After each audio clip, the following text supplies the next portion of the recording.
Previously on Alan Wake, Alice has been kidnapped. Alan, please help me. Alice? You'll do exactly what I say if you ever want to see your wife again. I can't tell anyone except my agent Barry. Damn it, Barry, they'll kill her. You're my best friend, and I'm worried that you're not right in the head. The ransom is a manuscript I supposedly wrote that's coming true before my eyes. It happened just the way it was on that page. So dark. I have found only a few scattered pages. I want the entire manuscript. The deadline is in 2 days. I found Mr. Wake's pages.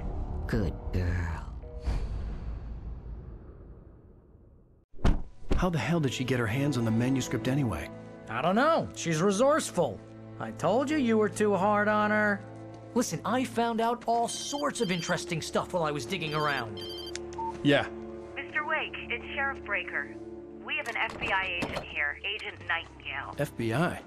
He's anxious to see you. You'd better come to the station. Okay, I'll be right over, Sheriff. Let's make this quick, huh? Help you folks? Name's Randolph. I'm the manager. We're looking for Rose. Works as a waitress down at the diner. Rose, sure. Nice girl. Who wants to know? I'm Alan Wake. The writer, huh? I heard on the radio you were visiting. Well, I'll show you her trailer. That Rose, she's a nice girl. Always pays her rent on time. As I was saying, Al, I found all sorts of weird stuff from the local newspaper's archives. This place is crazy. Disappearances, mysterious deaths, urban legends come true, and get this, most of this stuff takes place around Cauldron Lake. Well, you ain't wrong, mister. The Indians thought the lake was a doorway to the underworld. I'm the God-fearing type myself. I don't hold with that sort of thing. Yeah, okay. Anyway, there was an island there owned by a guy called Thomas Zane. Now, some of the articles I found about him make him out to be a famous writer, but I ran a bunch of searches, couldn't find a single thing he wrote. Zane was heavily into diving, so much so that the place came to be called Diver's Isle. But the volcano under the lake erupted in 1970, and Zane went down with the island.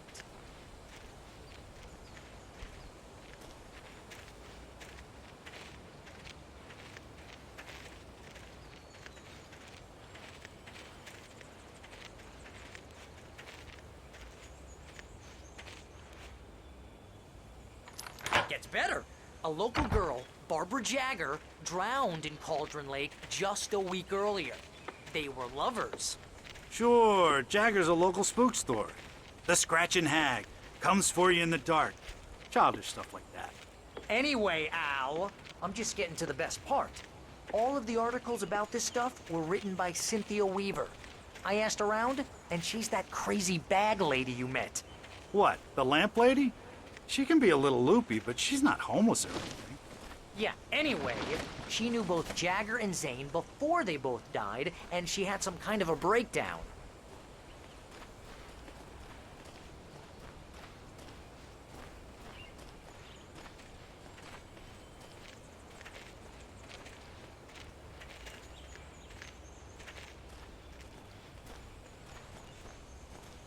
Well, mister, this here's Rose's trailer. You mind me asking what you want with her? We're just here to talk to her, pal.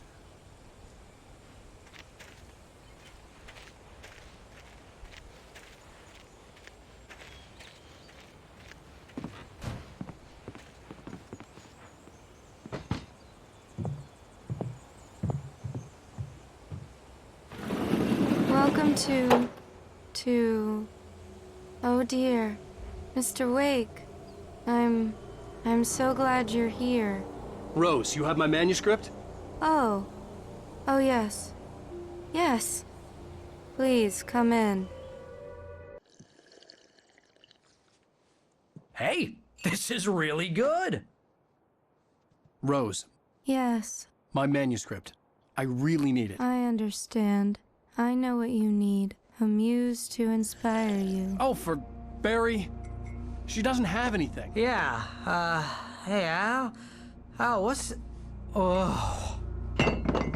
Barry! What? What?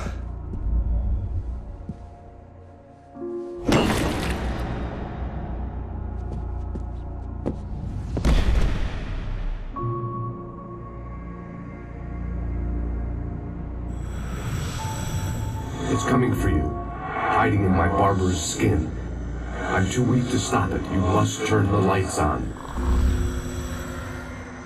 I promised I'd come visit you and your lovely wife. You must finish what you started. I insist. You must turn the lights on. Turn the light on. Back to work, boy.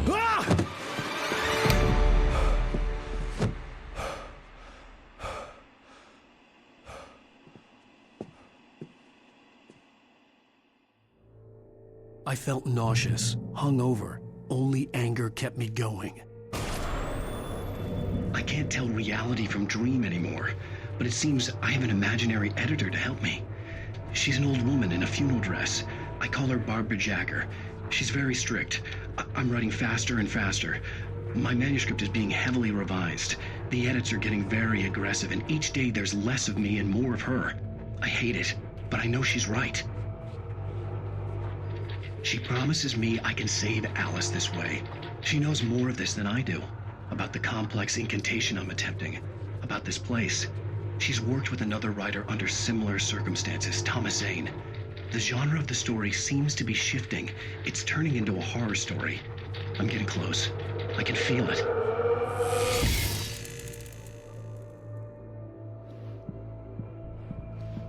Rose took a day from me. I had less than 12 hours left to meet the kidnapper. All I could do was get Barry into the car, work something out once I got on the road. Welcome to the Oh Dear Diner. What can I get you today? Coffee? I couldn't work up much hate for Rose. Something had used her to get to me and left its mark. My gun and flashlight were gone. I'd have to find a way to get Barry into the car as quickly as possible. There was no time to waste. Mr. Randolph liked Rose. That little smile she had. How she was still sweet when life had tried so hard to make her bitter. It wasn't any of his business what she did in her trailer. But those strangers, the writer and his smart-ass sidekick, looked like trouble. And they'd been in there for hours, way past her normal bedtime. He reached for the phone and called the sheriff's station.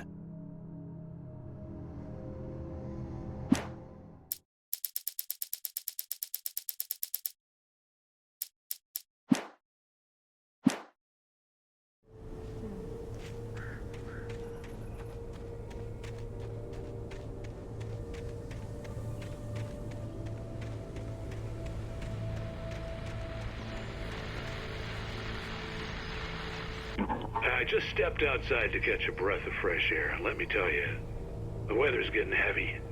Nights like this make me especially glad I'm here talking to you and not home in bed. Once the weather takes a turn like this, I can't sleep at all.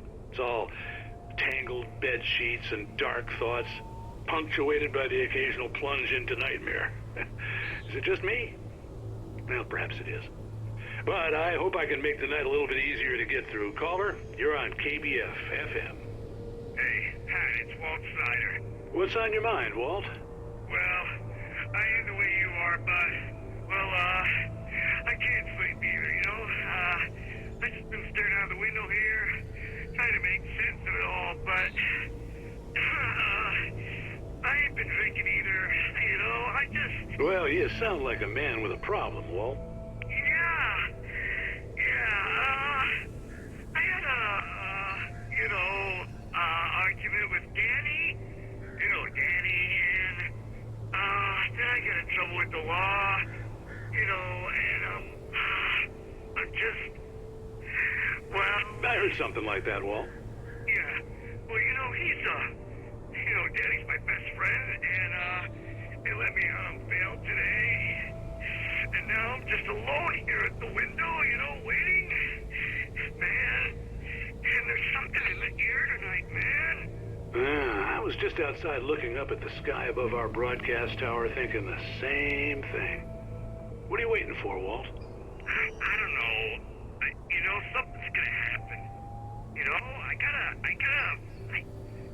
I think I better go. Well, Walt, maybe... No, thanks, Pat. Well, good luck to you, Walt. Hang in there. Let's take a little break, folks. This weather's really something else, huh? How can I be sure that you will walk away? Why do love is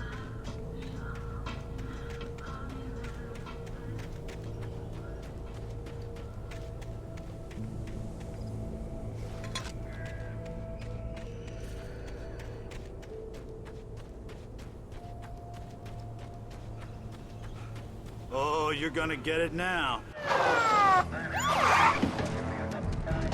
God knows what you've done to that poor girl. This is Agent Nightingale, FBI! Get him up, Hemingway! You're under arrest! You move a muscle, I'll unload right in your goddamn face! Stay right where you are, Spillane!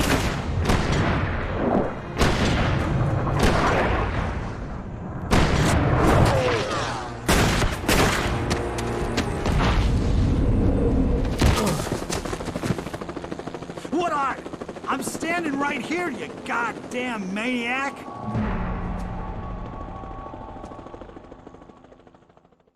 I hated to leave Barry behind, but there was no way I'd miss my appointment with the kidnapper. Give it up, Mr. Wake! Come on! Take it easy! Get after it! Don't let him get away! Move it! Move it! Move it! I'll have you shot and let him get away!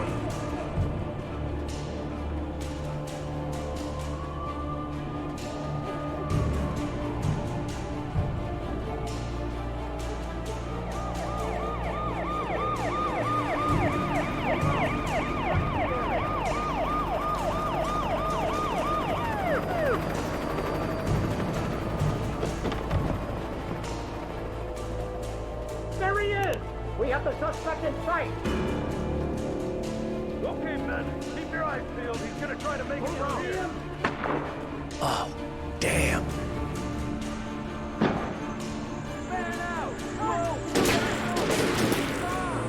Where is him? Wait! God damn it, where'd he go?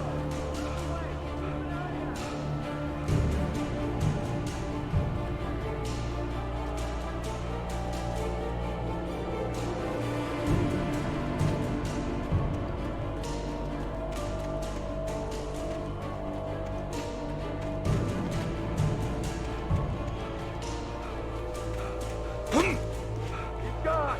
Come on, guys! We need to head him off!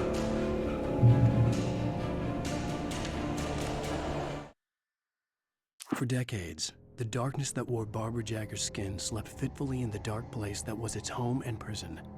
It was hungry and in pain. It dreamed of its nights of glory when the poet's writing had called it from the depths and given it a brief, terrible taste of power and freedom. The rock stars had stirred it from the deep sleep the poet had sunk it back to in the end. When it sensed the writer on the ferry, it opened its eyes.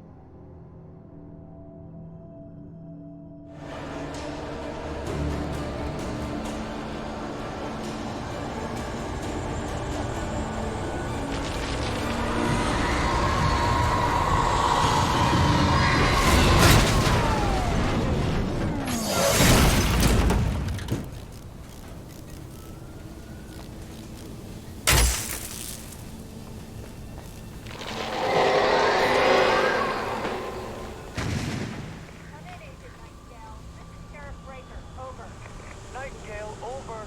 What on earth is going on? My deputies tell me he fired at Wake and he didn't have a gun. You almost hit a civilian instead. Over. Sheriff, Wake's running. I'm giving chase. I don't have time for this. Well, make the time. Can't just go shooting at people in my town. Over. I'm a federal agent pursuing a fugitive. You want to discuss my method, Sheriff? Make an appointment. Over. You stay right where you are, Agent Nightingale. I'm on my way. Out. The suspect was last sighted running along the shore.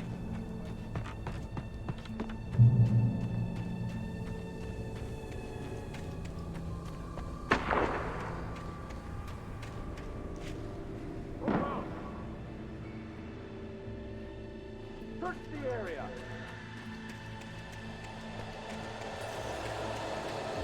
Stay sharp.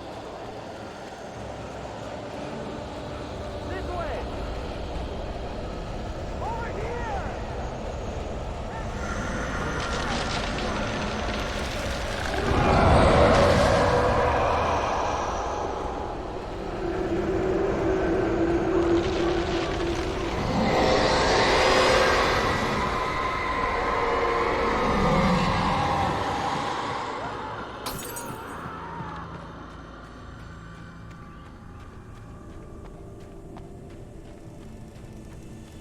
This horror was everywhere I went, circling me.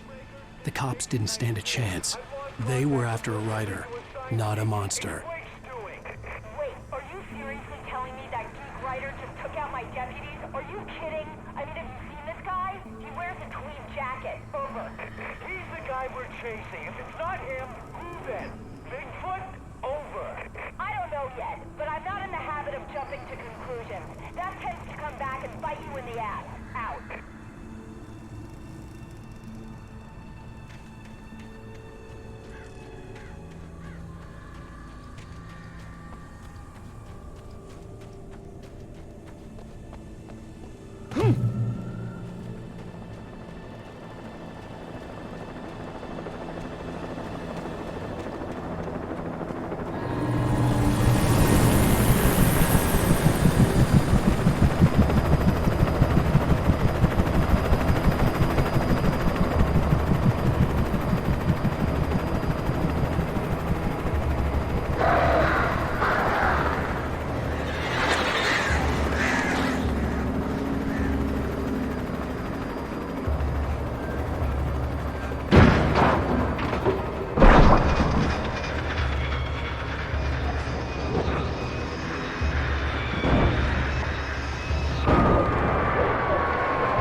This is James. Mulligan, Thornton, come in. Over.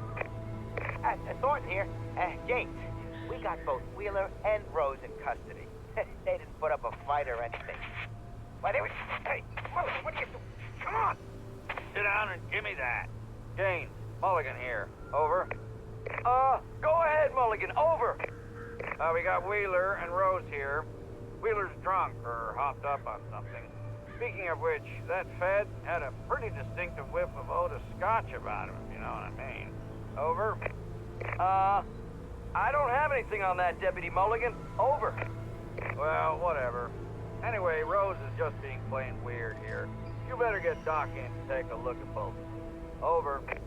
Gotcha. You better get them here quickly. The, Fed's gonna want to interview Wheeler. Over. Oh, yeah, I'll bet he does. Looks like they have a lot in common. Mulligan out.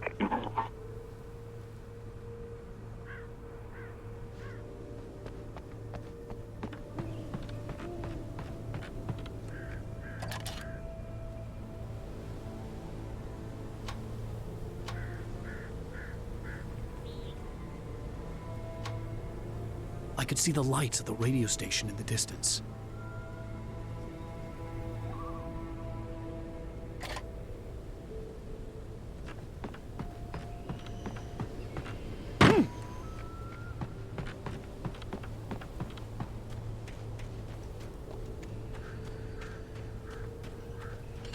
I imagined that the broadcast tower in the distance was part of the local radio station. Maine seemed like a decent guy. Perhaps he could give me directions to the coal mine.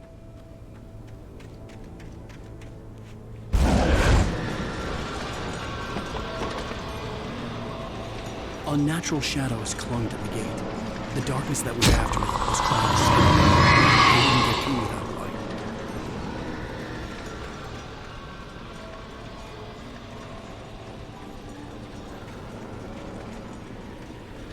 There was no power to the searchlight.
It took me a moment to recognize the flashbang grenades.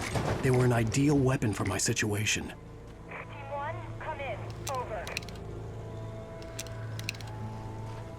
Team 1, this is Sheriff Breaker. Report. Over. Team 2, come in. I need a report. Over.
And here's another call.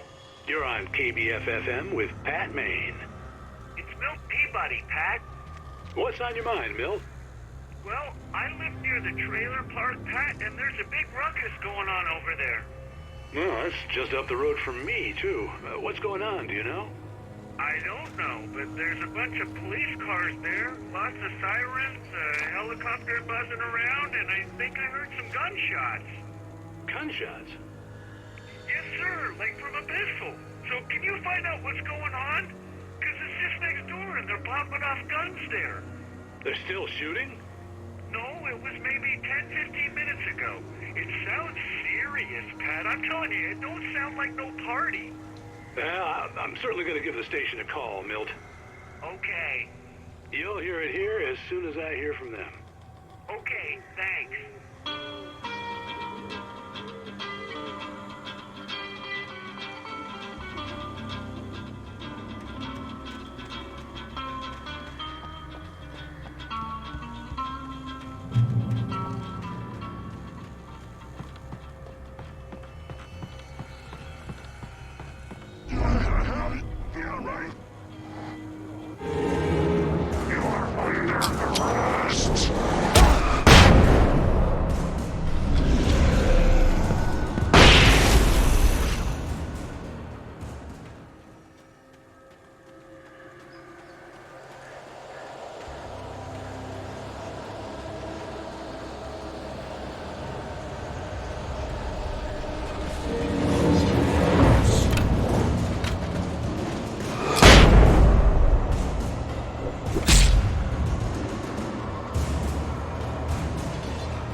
Could lend me a car to get to the coal mine. Hello, Lorna. What do you have for us? Well, I just don't see why the cops bother with the trailer park. What do you mean? It's a trailer park. Of course you're going to have trouble in a place like that. I mean, what do you expect? The sheriff should be helping us normal citizens instead of wasting resources on those people. Well... Let the trash sort themselves out. I'm sorry, but my granddaddy settled in Bright Falls in 1911. Well, thank you very much for that compassionate viewpoint, Lorna. How can I be sure that you will walk away? Why do love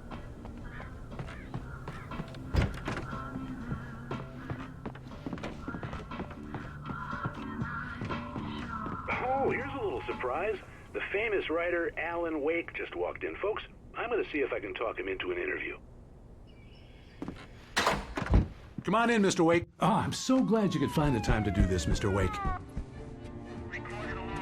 Nowhere to run now, Dan Brown. You back away from me. Don't hurt it. Whoa. Everyone calm down. Put the gun down. We're all friends here, right? Cool your jets, Nightingale. We got him. Judas Priest! What the hell's the matter with you? There's a civilian in there.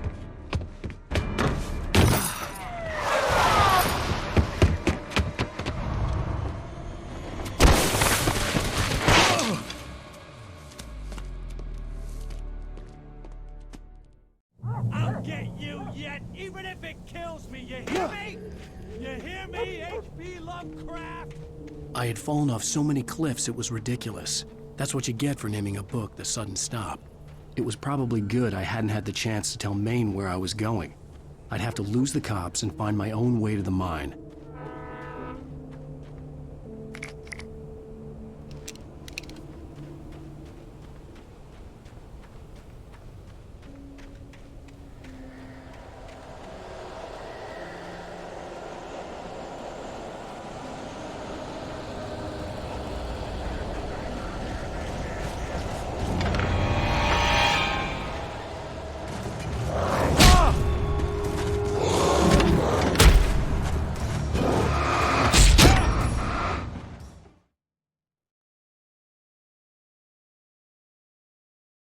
I'll get you yet, even if it kills me. You hear me? You hear me, H.P. Lovecraft? I had fallen off so many cliffs it was ridiculous.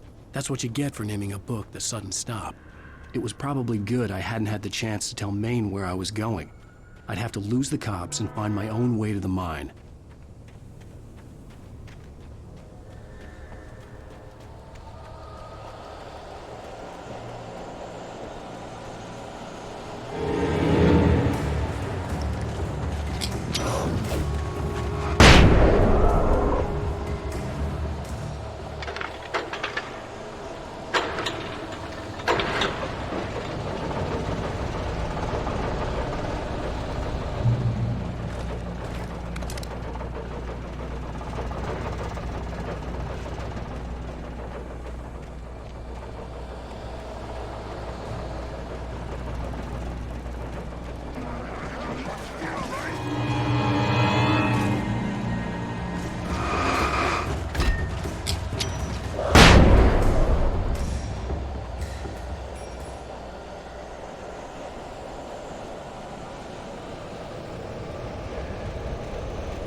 There was no sensible reason for the power company work lights to be here.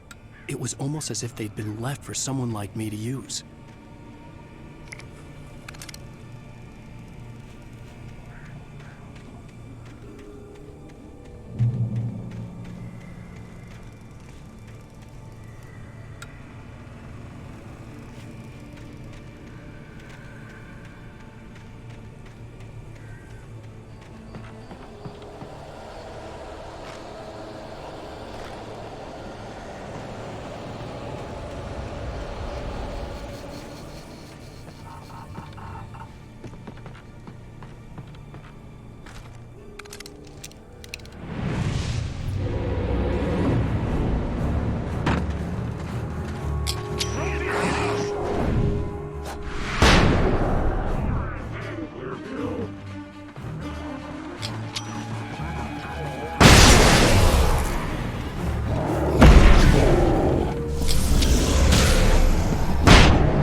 The bulldozer's engine roared to life. Mud and rocks flew as it fought for traction.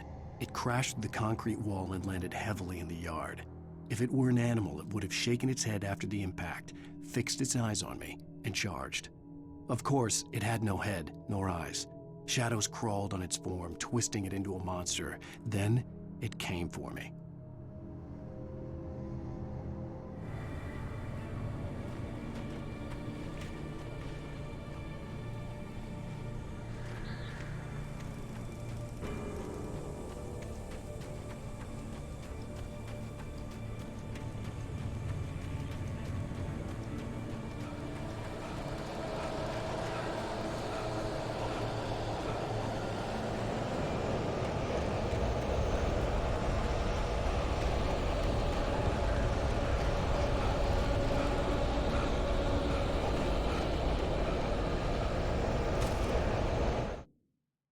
Sarah trusted her gut, and her gut said Agent Nightingale was an asshole. He felt wrong, and it wasn't just the smell of stale booze.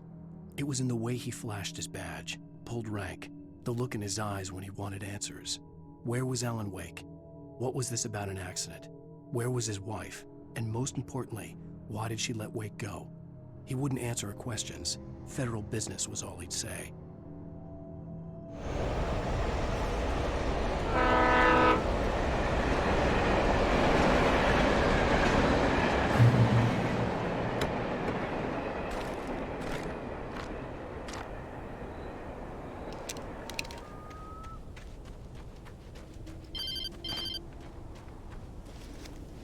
Hello?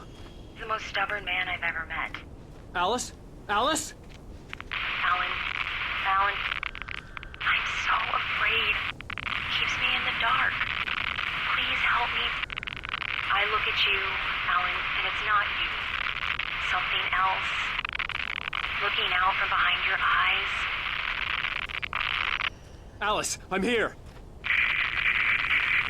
I'm so alone here. It's all gonna go to hell. You need to be careful. Cooperate. The connection had been terrible, but that wasn't the only thing that hadn't been right with the call. She sounded wrong somehow, but she had called me.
The pipe wrenched itself loose from the bridge's steel framework. Wrapped in darkness, it floated in midair, twitching. For a moment, I didn't understand what I was looking at. The heavy object lurched at me with impossible force. I threw myself out of the way, but just barely. When I turned my flashlight on it, it shook in a dark rage before it flew at me again.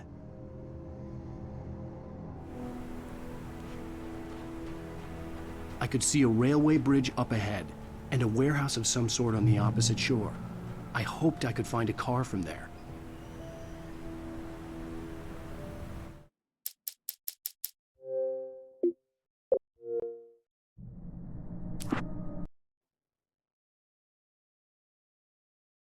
On the opposite shore.